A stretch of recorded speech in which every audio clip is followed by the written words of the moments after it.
Good Voch Raboisai. Lili Nishmasim Mirosirus Mordechai. You know, to do it late is better than the guy that jumps early. They're both bad. You got to be on beat, but the late one is not as disturbing as the earlier. You want to do it again? We can do it again. You ready? Okay, we're gonna do it. Agud Vochra Boisai. Oh, Chazar. You see, Chazar works. What a Shabbos! Unbelievable. Boisai, we're gonna do a kapitel Tehillim for the ones who are nifter, Mechayim, Mesim, Barachim, and Rabim, the ones who need help from HaKadosh Baruch Hu, mentally and physically, the Roife Cholim, Umater Asurim, Shir Hamalois, Mimamaki, Prosicho Adonoi, Adonoi, Shemo B'Koili, Tienos, Navagashubois, Likoil Tachanunoi, Imavoinois, Lishmorio, Adonoi, Miyamoid, Kimcho Aslichol, Imanti Borei, Kivisi Adonoi, Kivso Nafshi, Vildvoroi, Cholti, Nafshi Ladonoi, Mishrim Laboiker, Shemrim Laboiker, Yachel Yisrael El Adonoi, Kim Adonoi Achesed Varbei Moi Fedus, Hu Yivdes Yisrael Mikol Avinu Yisov, Acheinu Kol Beis Yisrael Anesunim B'Tzoro V'Shivyo, Hoim Din Bein Bayom Ubein Bayabosho, Hamokim Mirachim Aleim V'Yitzim Mitzor L'Revachom Me'afil Lo'Oiro, U'Mishibo D'Geula, Ashto Baglo Zman Korim V'Rimar Omein, Me'afil Lo'Oiro. Mamish, all these words make so much more sense now. They apply to today. Today's shir is sponsored l'schus, the ones on the front line, the Tehillim, who are in action right now. They go in at about 11 p.m. That's when they go in strong. 11 p.m. to 5 a.m. And that's what it is right now. So we're going to learn l'schusam, l'schus the kidnapped, l'schus the Tehillim, and the neshamas and the families. Okay. We'll go straight to an email.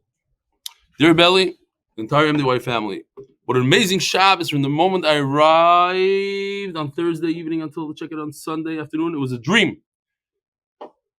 The three shiurim from Belly highlighted Shabbaton. The people were so friendly, inspiring. It was fascinating to meet people of all ages, backgrounds, and different situations in life who all dedicate time and koyach to the daf.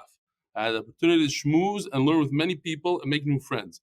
The speeches by Reb Yahweh and Reb Ari were great and helped solidify our feelings of Achdus and Ahavas Yisrael. The food was delicious and plentiful.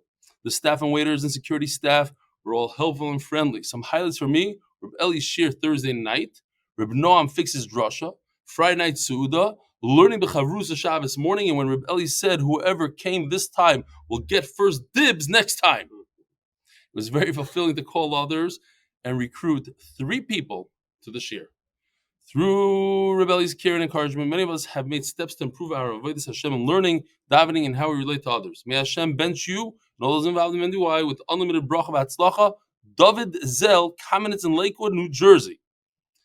P.S. Special shout out to a very long list. I'm going to read all the names because some of the people in this list, first of all, I couldn't believe that he remembered all these new people that he met. He wrote down their names, but some of them are sitting in this room right here. Reb Eli, Nisan Gans, Mark Ashkenazi, Yossi Klein, Chaim Levi Gruner, that's the chef, the caterer, Chaim Snow, Paris Chaim Levine, Yosef Billyack, Simcha Firestone, who's not here today, the Everglades guy, Mike Chessel, he's sitting front row, Fold, Yuda Toiv, Mendy Nuckenbaum. You like that, huh? Yeah. Uncle Achim Berger, David Steinberg, Reb Dov Wachman, Chaim Shup, that's Zevi Shup's father, Reuven Tober, Dr. Lantz, Rabbi Center, David Bedil, Paul Lowinger, Azriel Wasserman, and Reb Burps. Unbelievable. Remembered all these names. Givaldik. And here he is. This guy's name is David Zell. Here's David Zell. Remember him? Yep. Okay, next. Check how this email I thought is amazing because there's 2 emails that start with the exact same word. Wow. Good evening, Rebelli. Wow. It's from Elimelech Reich Kiryas Yoel. And I was thinking to myself when I read this that we shouldn't put people in boxes and assume things about people. You think the guy is from Kiryas Yoel? Probably can't write that well. He writes a lot better than me. I went to Panovich. It's hard to believe that almost a week has already passed since our incredibly amazing Shabbos. I can't read because I have something on there. Together, still feels so fresh in my neshama. Where do I begin? The warm welcome by Yosef Klein on Friday afternoon, the live stream at 3 p.m. The opportunity to meet Noam Fix and Avi Kamiansky and the rest of the team. The scrumptious Friday night Suda, Rabbi Waiwai's electrifying speech. Notice there's hardly any spelling mistake. I think this is good. He has good, either very good, spell check. Or he has a really good secretary or a wife that knows how to write, or he himself. Why can't we just say he himself knows how to write? Huh? No. You don't know. On Shabbos we had at least 6-7 real Satmar from Monroe. Our Chazan was from Monroe, who doesn't do the daf yet. But we had no. There's plenty of people there that do the daf, and there's people there that do the shir. They do another Masechta. You're right. It's a problem. Some of them feel that they'll break a little bit of the minhag, but they're getting some Yiddishkeit. Some of them say it's also it's a whole matzav. We're going to break it. So a guy yelled at me, why do you want to break something? That's our minhag. I don't know. Okay, fine. You're right. Tefillah Shabbos morning, followed by an over-the-top delicious kiddush, and my, the super emotional, heartwarming speech from Reb Ari, Rebelli's special touch of going around to each table, greeting guests and saying l'chaim. We're far from done, he says. What a refreshing Q&A session by the best Nissan Gans of the Rebelli. I was not asked to take out the garbage since, if you were there, you understand what he's talking about. The Daf Shir Motzi Shabbos followed by the highly anticipated CEO and having this one was the Heilige Father, your Heilige speech. Your own speech, so much humbleness and emotion. I give out the humbleness and emotion. Yeah. And of course, another knockout of the park speech by Reb Waiwai, simply in another league. Let's not forget the dancing. How inspiring it was so many types of Yidden come together and want to dance in unison purely for the Simchas HaTorah. I'm sure I still left out many more points from the entire 3-day event, which all deserve to be mentioned. But for me personally, the cherry on the top of all this was the opportunity for my wife and I to get to chat with you for a few minutes in person on Sunday morning at breakfast and see how you connect to everyone in such a humble, personal way. It's real special to me. Important to mention that my wife was equally amazed by your wife's humbleness. She's be'emes humble. My wife is a very humble person and sweet personality. She had the opportunity. I have 5 children. 4 of them take after my wife in terms of humbleness. One of them is mamish like me. It's a whole different madrig of humbleness. And in summation, wow. We all owe a tremendous hakar satov to you and to all the arrangers for giving us this most uplifting, inspiring experience with memories to stay with us for a long time. Hashem bless all of you with brocha atzlocha b'kivlech eflayim. Looking forward to seeing you again soon. And once again, Shekayach Elimelech Reich Kiryas Yoel Gevaldik. But check this out. He started his email with wow, and this one is wow. Same word. Let me see if he did also capital. Yes, capital. 2 exclamation. Let me see. And 1. Maybe it's chat. What is it? No, there's kiflik flying. There's all sorts of stuff in there. The scene was beautiful and can, and you can insert all of the. Oh, you see, this is coming out of there. You can insert all of the adjectives. That's the program tells you to insert all the adjectives, and he forgot it in there. No, I'm just kidding. You can think of here to describe the ambience and speeches, cue the music, singing, dancing, general vibe, just wonderful all around. No, I'm not. Chas v'shalom. This is great. I picked this email because it's great. I don't know how many people watched the live stream, but there's no question in my mind that it was a lot of people because multiple people let me know that they saw me there.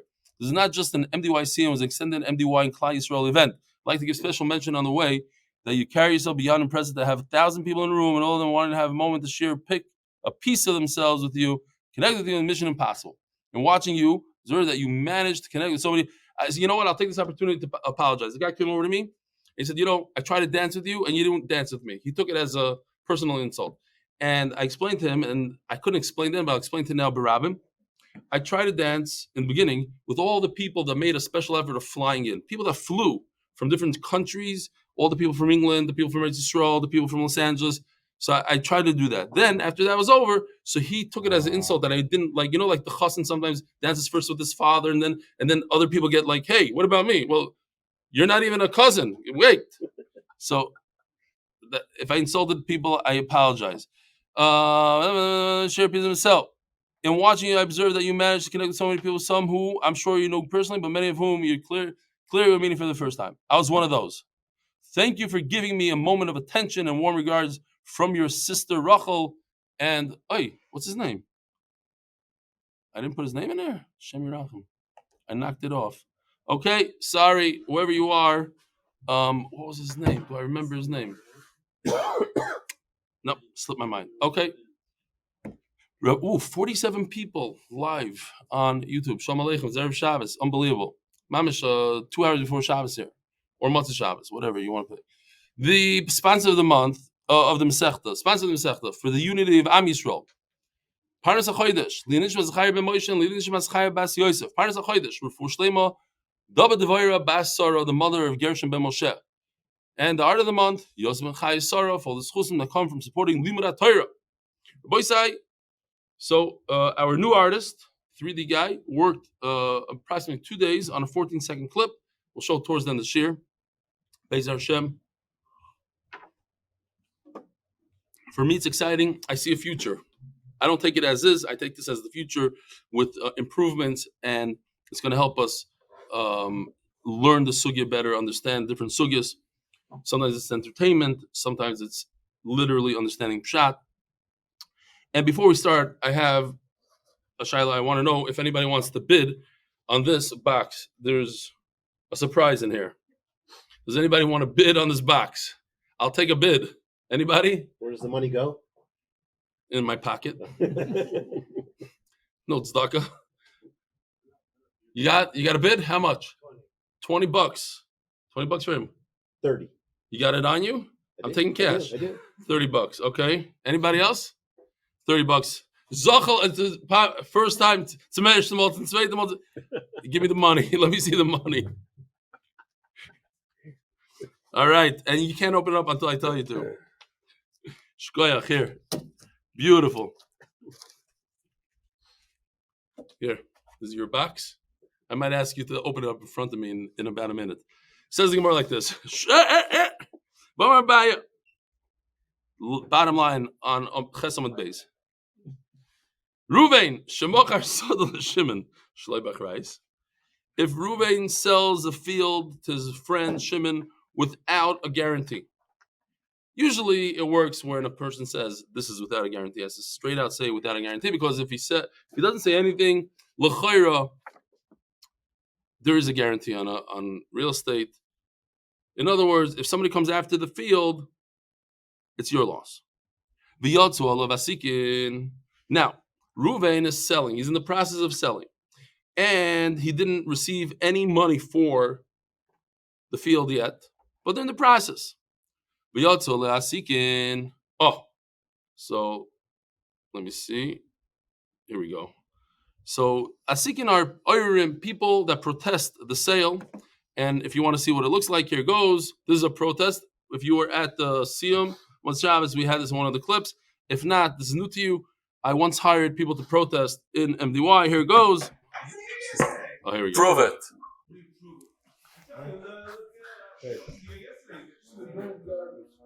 Give a cook. Look over there. Check this out.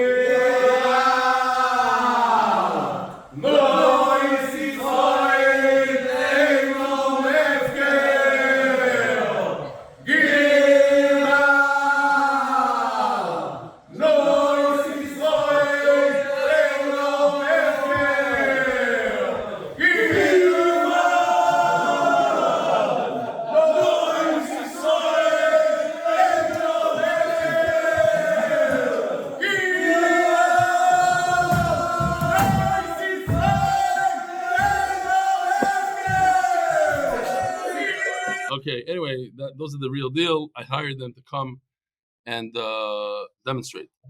But what's going on here, l'chayra, is this idea that we learned in the other Masech and Kiddushin, the idea of mishupara. If no money was given, no chazaka was made on the field, so what did happen? L'chayra, nothing really happened, just they made a verbal deal. They said, you want to buy my field? Yes, I want to buy my field. How much? Okay, here, deal. Don't sell it to anybody else. I'm buying it. Let me go to the bank. Let me get a mortgage.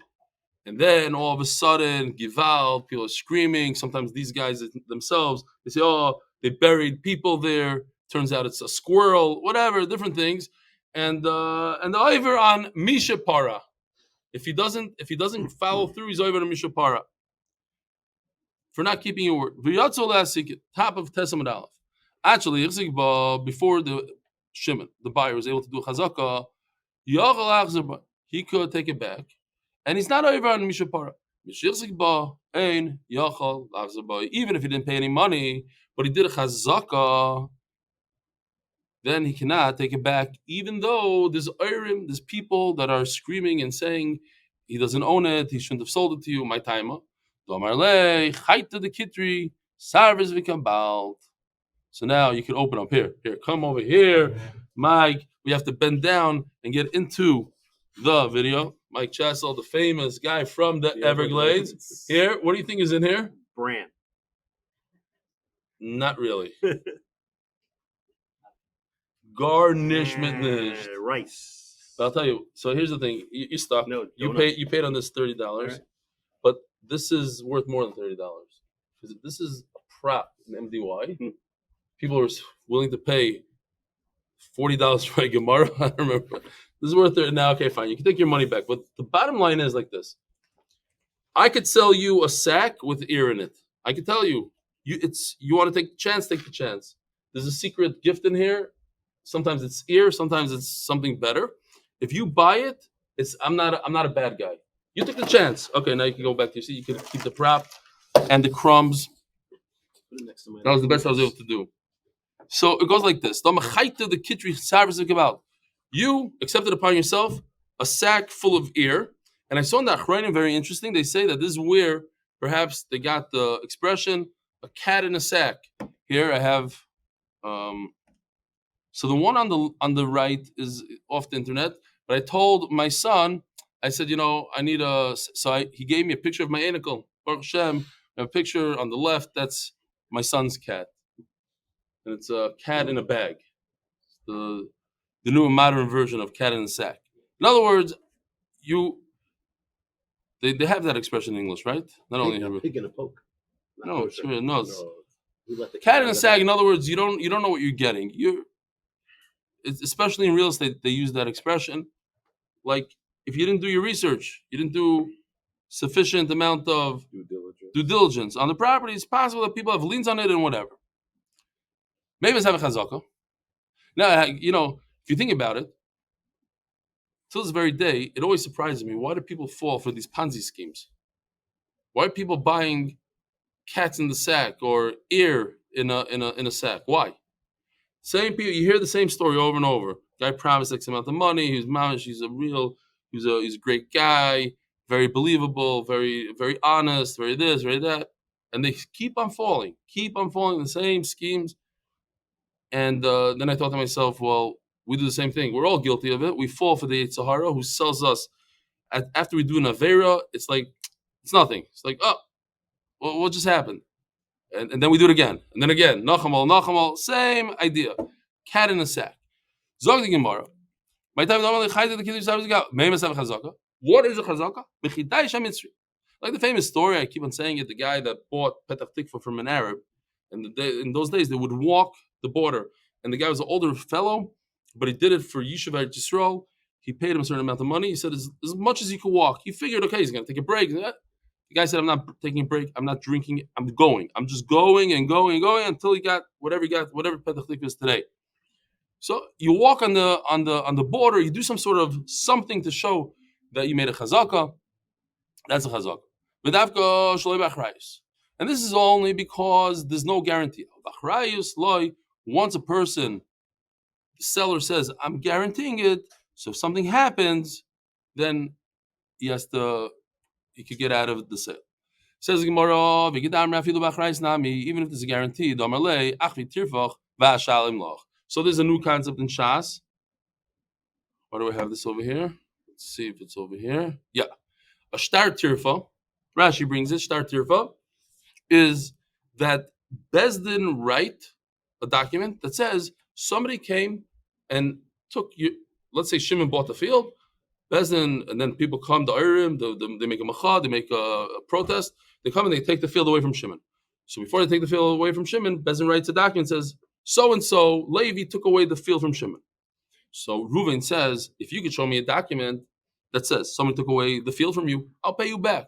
Meanwhile, it's just rumors. People are making a lot of noise in the street that it's not yours, it's not mine. Wait.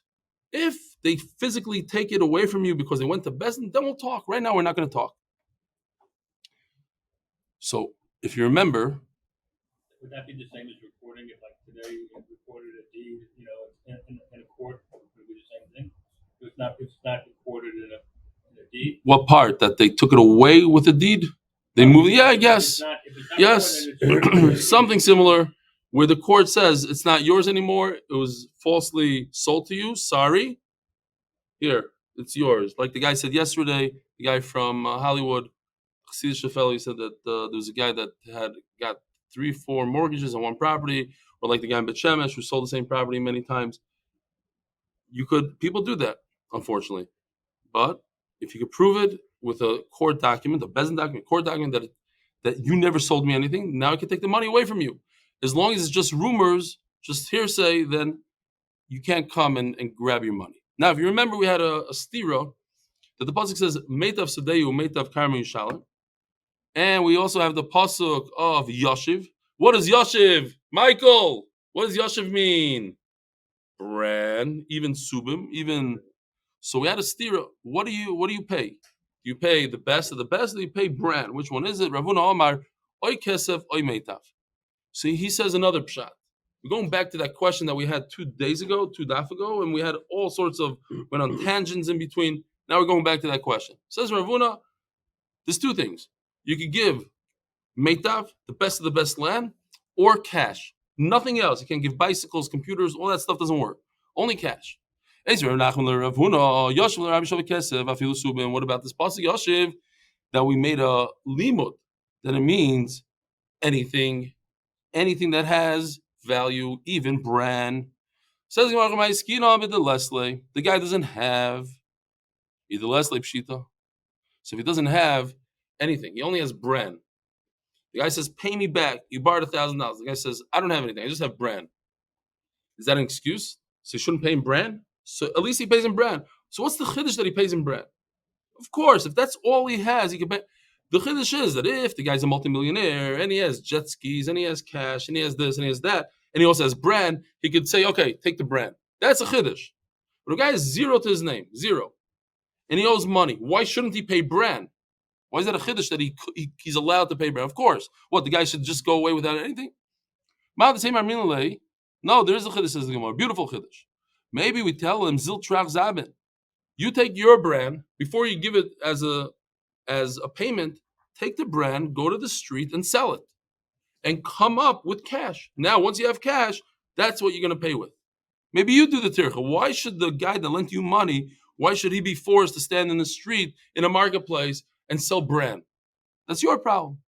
Kamash Malon, no, it's not your problem. The Torah says, Yosef, you can give whatever you want. You want to pay with brand, pay with brand. The same, I'm really Ziltrach Zav and Vaisili Kesef.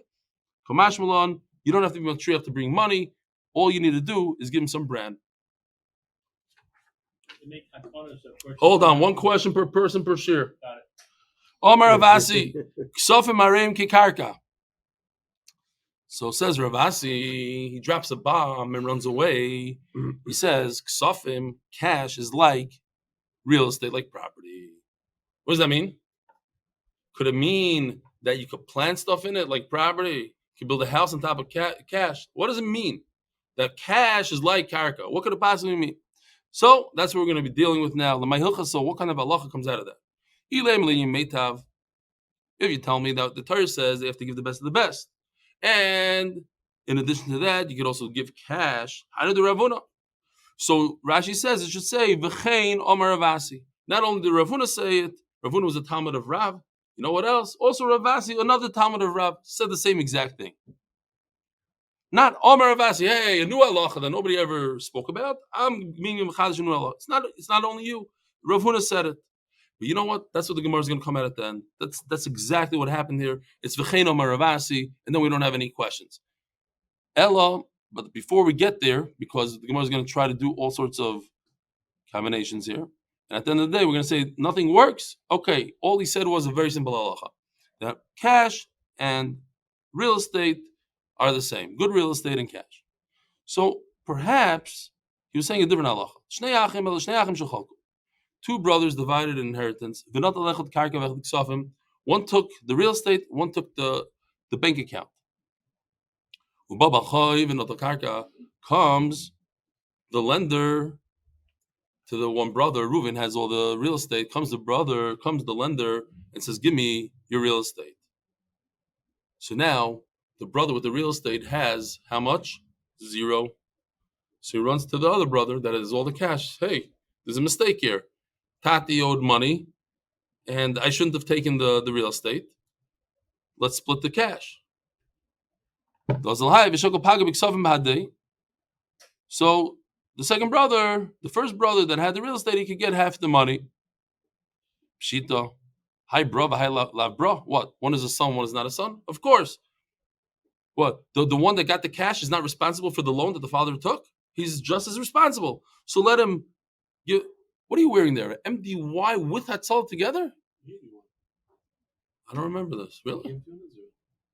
Wow. You did it yourself? Yeah, it's an MDY. Brand has one also. Could you take it off and give it to me now? I gave it one before. Here, come. Let's see this one. Maybe the other wants to see. Shalom Aleichem. Yeah, let's see. This. Now turn the other way. Oh, and here. Shkoya. What does it say on the back? MDY? MDY division. Oh, the other. Come back. I didn't chop it. Maybe they didn't either. MDY division. Beautiful. Shkoya. You don't live here. You live in Brooklyn, right? Tom's River. Shkoya. Pshita. Okay. Hi, bro. What is brother is not? Ikadamri. And some say no. Adarabba. Let's go the exact opposite. No. The guy that takes the cash gets to keep the cash. Why? Because he says, listen, I made this whole calculation. I said, I'm safer with the cash. There's pros and cons to everything. There's pros to real estate. There's pros to cash. The pros to real estate is it's not going to get lost, not going to get stolen. The cons to real estate is maybe the father had a big loan out there that we don't know about, and somebody's going to come and grab it. We took a risk. Big chacham, you like the real estate. Ishkoyach. I also like real estate, but I decided to take the risk and take the cash. Don't come to me afterwards with tainas. Because if it gets stolen, I'm not going to come to you. And the reason why you took money, if comes the Balchayiv and takes it, I'm not going to come to you. So it's not the pshat. Let's talk about another case. 2 brothers divided between themselves real estate. Not real estate and money. Just plain real estate. You get this building, I get this building. Comes the lender and grabs one of the buildings. Maybe even they say that it was already in the documents to begin with. I lend you money, I'm going to come after this specific piece of real estate. And then Ravasi says that he pays either with money or with karka. Says Gemara, big chiddush. Again, Ravasi, what does Ravasi say? Money and real estate are the same. Now what? We're talking about a case that one of the brothers lost his property. So the other brother that has property, he took a property B'Yerusha, could pay the second brother either with cash or with property. Either or. Yeah? There was a division. You get the house in Miami, you get the house in New York. Comes a Bachayev, grabs the house in New York. So the guy that got the house in Miami, he could either pay up in cash or give him half the house or whatever. Says Gemara, no, that can't be, because Ravasi, who says this halacha, already said this halacha once before. Where did he say this halacha? Brothers are divided. Comes about our case. Comes a lender and grabs a piece of land. Rav, I'm about the machlekes. So we have 3 machlekes here. Rav says, let's start the chalukah all over again. Whatever you divided didn't do anything, because now one piece of real estate is gone. Let's pretend that they only inherited the second piece, and let's divide the second piece. Let's start from the beginning. And Shmuel says, there's no, once you made a division, that's it. Fire foul, and they say in Yiddish. It's too bad on you. You mevater, so to speak. You said that he could have that piece. You take this piece. He came after this piece. You lost it. Ravasi says, let's do a pshara. How do you say pshara in English? A compromise. Thank you. Let's make a compromise. We'll take a little bit of each shita. Shmuel says he gets nothing. Rav says you have to split it 50-50. You know what I say? 25%. 25%. Urevia means, according to one pshat in Rashi, the pshat that we're going to go with, or, not and. Revia b'karka gets either 25% in the karka, 25% in money. I did a really, really rudimentary, so we did this, right? Shtar tirfa means that there's a shtar that proves that Bezdin took the field out of you and gave it to somebody else. Okay, here. This is because it was already Shabbos and Eretz Yisrael. There's two fields, Reuven and Shimon. This is the 100% of what the father gave them B'Yerusha, right? Reuven and Shimon. Comes a Bal Chayv and grabs one of the fields. So now we only have one field. So now Shimon says to Reuven, hey, give me 50% of your field. Give me the purple. So Rav says, okay, he gets the purple. Shmuel says he gets 0. No, he was mevater. Comes Ravasi and he says he gets 25% of what's left over, which is an eighth of what he started out with. Okay? I just threw 25%. That's not really how it goes. It's 150 and an eighth, not 150 and 25%. Yeah? It's 25% of what remains, which is an eighth of what we started out with. If we go with the whole big box, it's eighth. Fine. So, why? Because Reuven is saying like this. Reuven says, I for sure deserve half of this. You agree? I started out with this karka. I get the black part. Now the blue part, we have a shaila. It's mammon amut b'safek. The blue part, you say you want it all, and I say you don't deserve any of it. Let's divide the blue part in half. So you'll get 25% of what remains, and I get 75% of what remains. Great.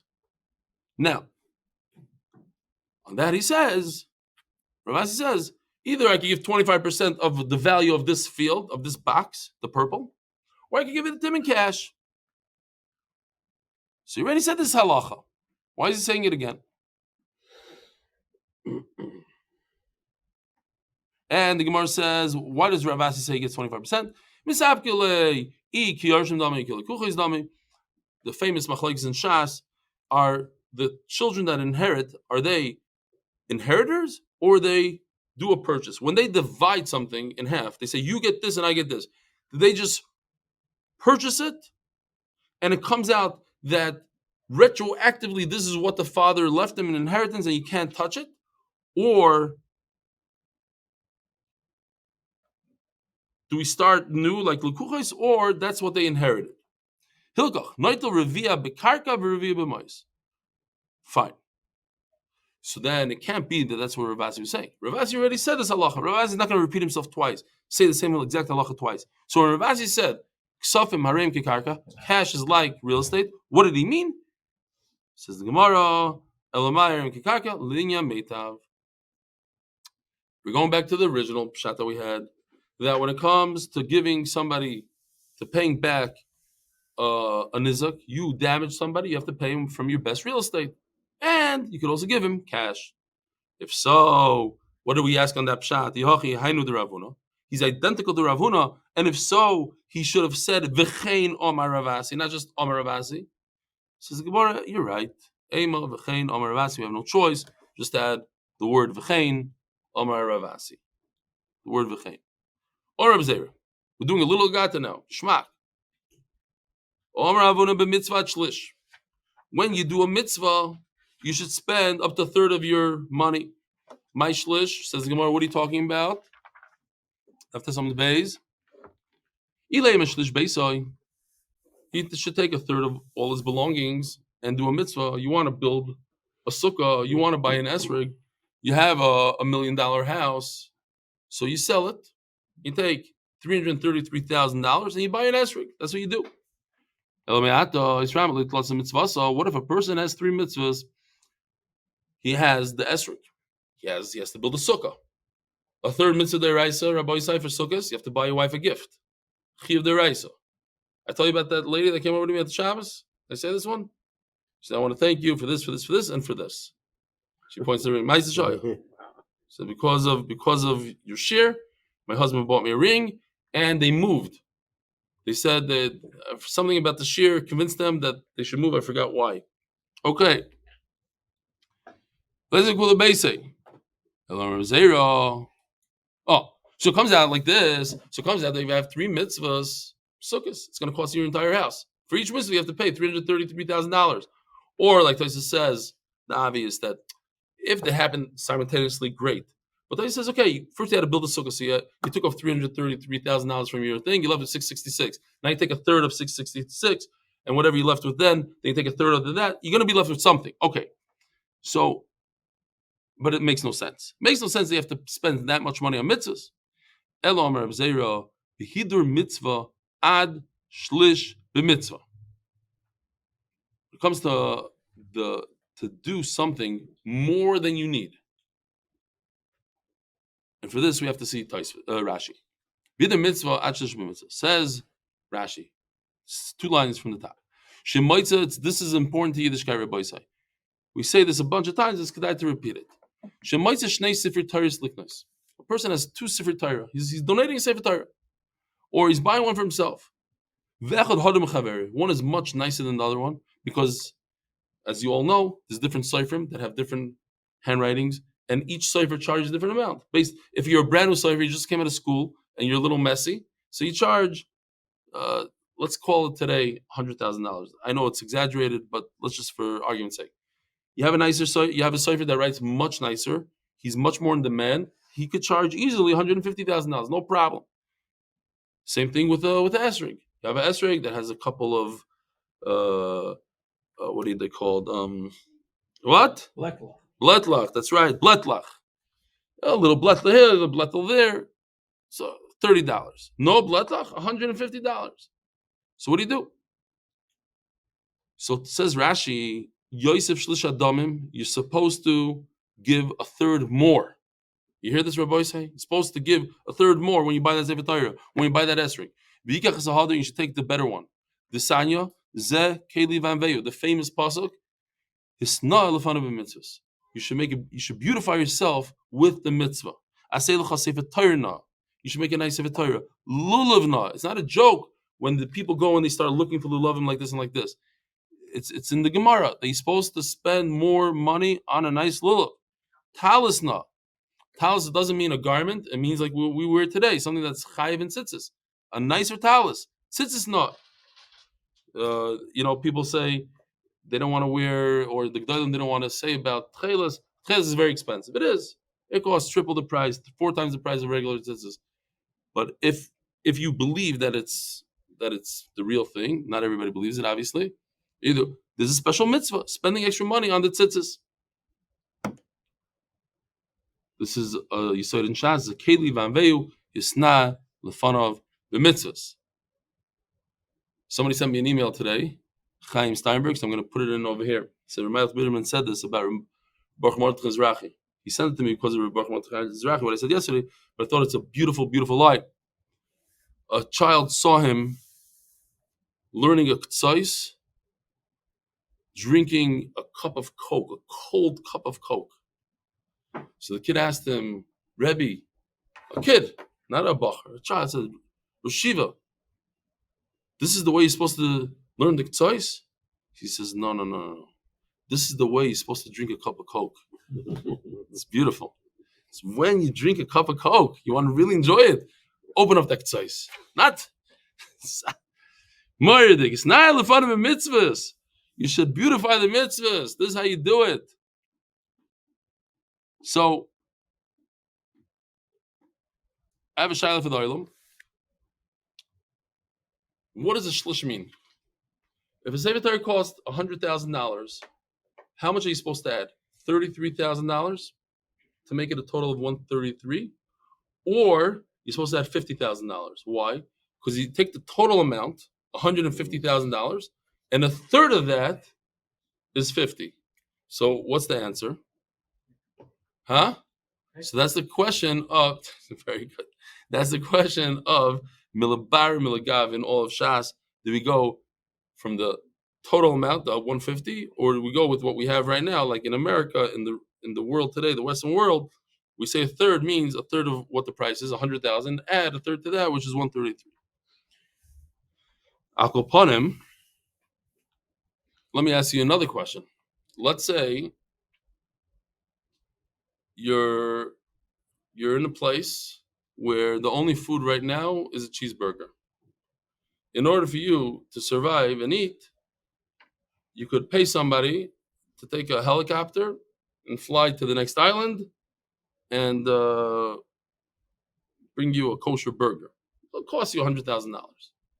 But all you have in the bank is $100,000. What should you do? It says over here that for mitzvah, you do 30%. What about for Naveira? Anybody? The answer is all your money. The third for the Hiddur mitzvah, that's on a mitzvah. For Naveira, you're supposed to give up all your money. Says the Gemara. Omar Zera behiddur mitzvah shlish b'mitzvah boy Ravashi shlish milegav or shlish milebar. Here's the chart. So this is basically Rashi. Milebar means inside, milegav means outside. So Rashi says that we start off with 6 coins. Every 2 coins is a third. So if you go inside, that's what we do in America. So you're taking a third, which is 33. You add it to that. So if you start with 6 coins, you end up with 8 coins. But if you start out with, it's the same exact thing, $100,000 and $150,000. If you start with 6, but you go with the outside milagav, so you're talking about, you start out with 9 coins, which equal a third. 3 equals a third. And the nafkamina would be, is it 8 coins or 9 coins? Is it $133,000 or $150,000 if a typical sefer Torah costs $100,000? And by the way, it's not so far off today. $100,000 is what it used to be. I remember 3 years ago, $60,000. You get a very nice $70,000. Today, I heard the prices are in the $100,000 range since COVID. All right. So the Gemara says, Teiku. We don't know.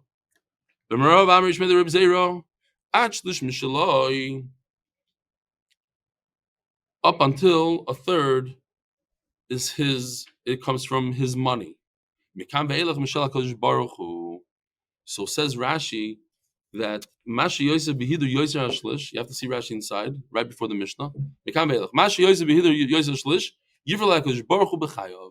Anything you add to a mitzvah that's above a third, that you'll see immediate results from Hashem.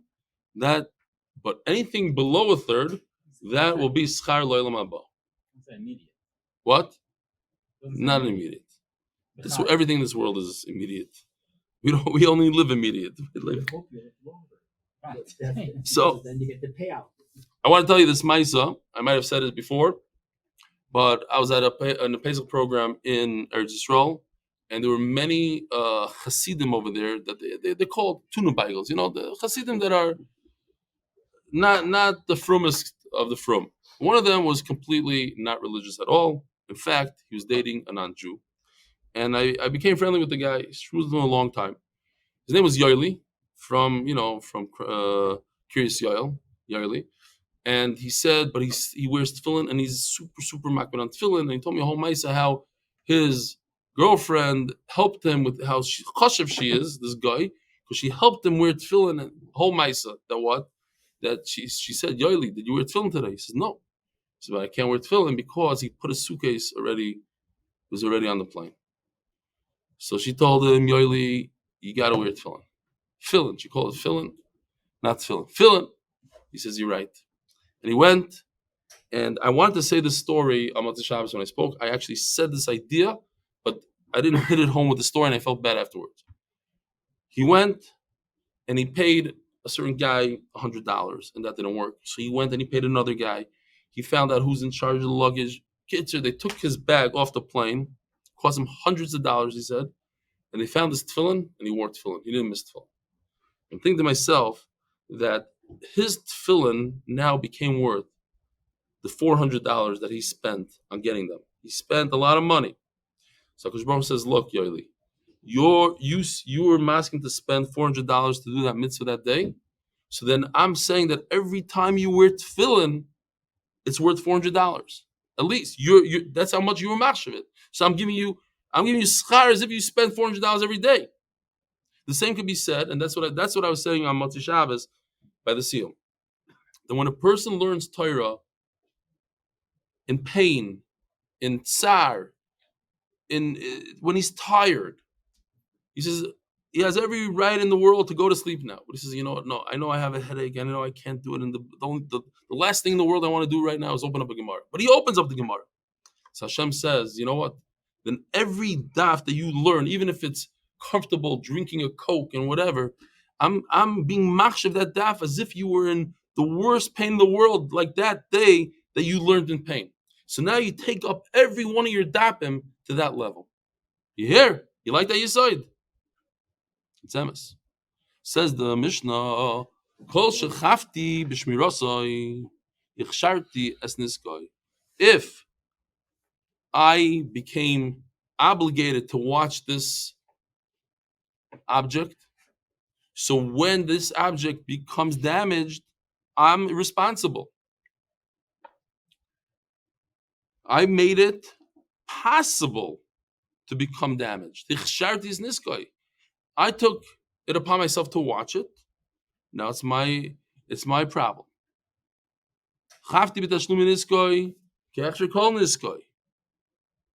So I'm chayev in pain, the entire thing. Nechasim. Now, says the Mishnah like this. What are you chayev on? Only nechasim she'ein bahem me'ilah. I'm not chayev to pay for something that is not owned by a private citizen. If it's owned by the Beis Hamikdash, you're not chayev on hezek. Why? As you see in this pasuk, it has to be a friend, not Hashem. You're not Hashem's friend. It has to be something owned by a Yid. That we're going to have to see in the Gemara. Private property in the beginning, the Gemara says. Wherever the damage occurs.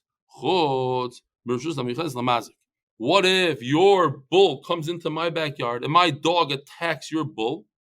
You can't come to me with tightness. Don't come into my property. You're going to get damaged if you come into my property. We also have to see the Gemara. If it's a property, simple taich. If it's a property based that's owned by the nizik and the mazik, kishehizik, when there's damage, he has to pay the damage from the best of the land. Ton Rabbanon. Oh, how does this work? Shar ubar shemisaron lecheresh shoita v'katan. You took a bull, you took a pit, and you told a person who doesn't have the das, like a shoita, like a katan, v'ziku. Chayav l'shalem. He has to pay. This doesn't apply to fire. This only applies to bull and a pit. A boy say, here is the animation in its infancy. Here we go. He doesn't have tchelas, the boy. He doesn't have a yarmulke. We're getting there. Lat. It's all original.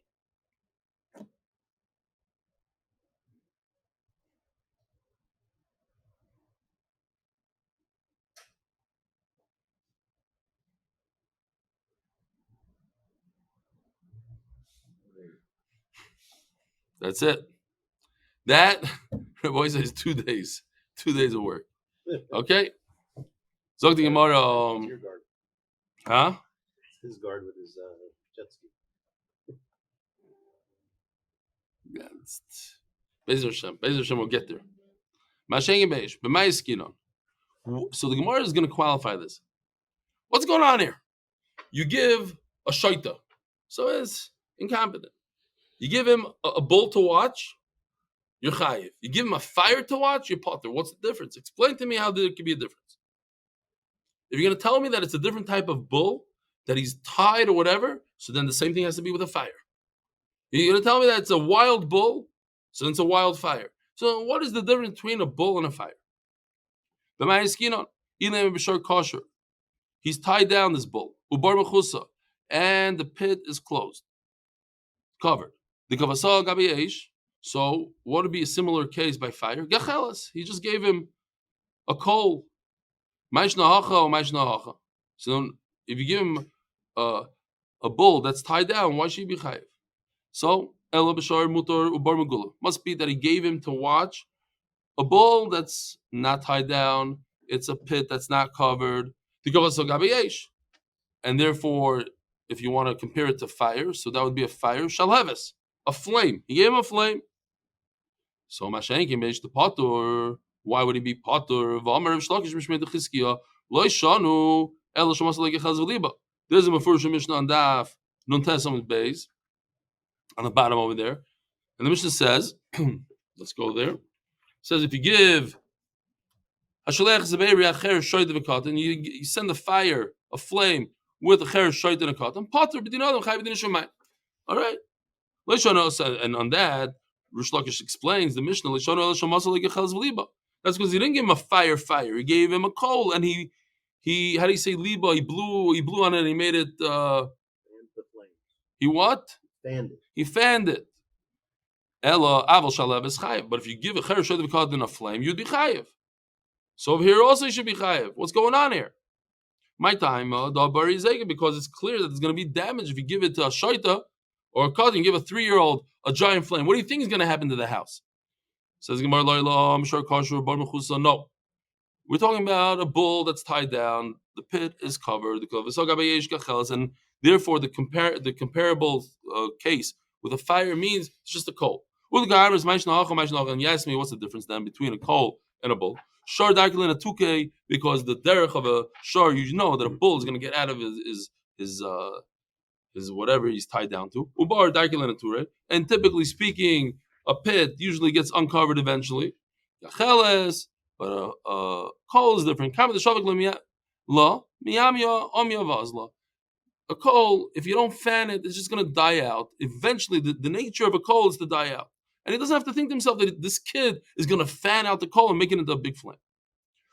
But if you just leave a bull the way it is, eventually he's going to get out. And that's not considered a shemira. You should know that. Okay, great. That's according to one man though. What about Rabbi Yochanan says that if you give him a fire, he's potter.